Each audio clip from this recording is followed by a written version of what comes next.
السلام عليكم ورحمة الله وبركاته. بسم الله الرحمن الرحيم. الحمد لله والصلاة والسلام على سيدنا محمد وعلى آله وصحبه وسلم. أما بعد. The Prophet ﷺ and his companions used to anxiously wait for Ramadan, and then they would spend the months after it lamenting what they did for it. These reminders are very good. Allah subhanahu wa ta'ala says, وَذَكِّرْ فَإِنَّ الذِّكْرَى تَنْفَعُ الْمُؤْمِنِينَ. Remind people, for reminders are the most beneficial for people of faith. The series is about how do we prepare for Ramadan, and I would like to focus on two aspects of it, or one aspect of it, which is what can we do for Ramadan, or when Ramadan comes, especially when we are professionals who are working in a workplace or young adults who are in school or universities. And I want to talk about four things. The first one is the mental and spiritual preparation. And one of the best things that we can do, in my opinion, is to remember that Allah subhanahu wa ta'ala promised that He will make Ramadan and Siyam easy for us. And when Allah promises, it's true, so it will be easy, bi'idhnillah ta'ala.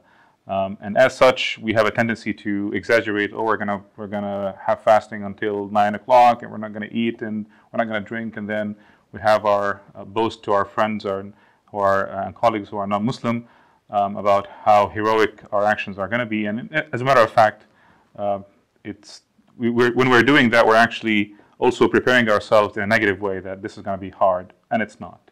If we prepare ourselves that this is gonna be easy, then it will be easy, bi'idhnillah ta'ala.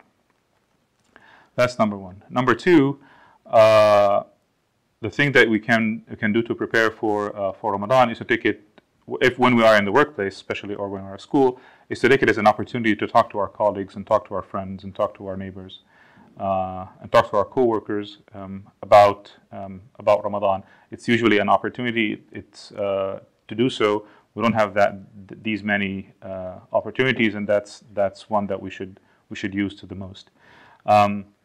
Alhamdulillah Rabbil Alameen, we're in a place where the vast majority of our friends and colleagues understand and respect our culture, and so this is a great opportunity to open dialogue with them, as opposed to, for example, it's like blocking your calendar, don't meet anybody, leave early and come late, and send an email that says I'm unavailable for 30 days because of this weird thing that's called Ramadan.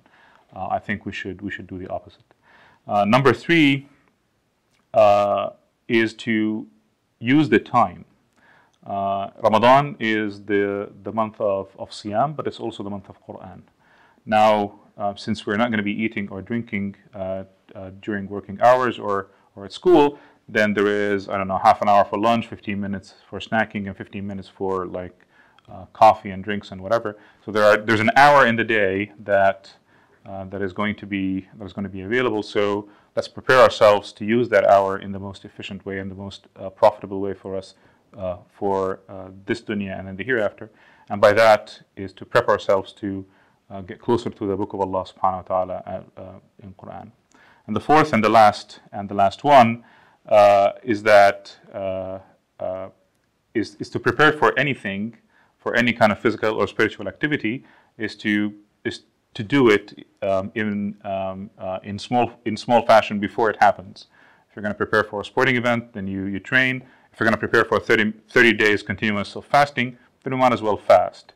The month of Sha'ban that is coming, that comes before Ramadan, which we're in now, is a blessed month, and take the time to actually fast the Monday and Thursday, or the 3 days that are in the middle of the month. Jazakumullahu khairan, wassalamu alaikum wa rahmatullahi wa barakatuh, and happy Ramadan.